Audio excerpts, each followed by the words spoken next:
అది ఒకటే ఎందుకు ఎండాలేదురా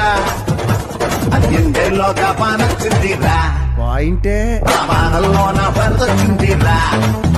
చెప్ప ఎండేలోగా పానొచ్చిందిరా వానల్లో నా వరదొచ్చిందిరా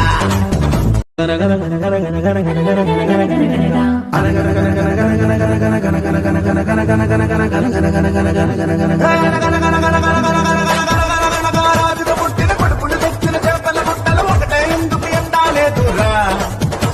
అది ఒకటే ఎందుకు ఎండాలేదురా అది ఎండేలోగా పానొచ్చిందిరా పాయింటే వానల్లో నా వరదొచ్చిందిరా చెప్ప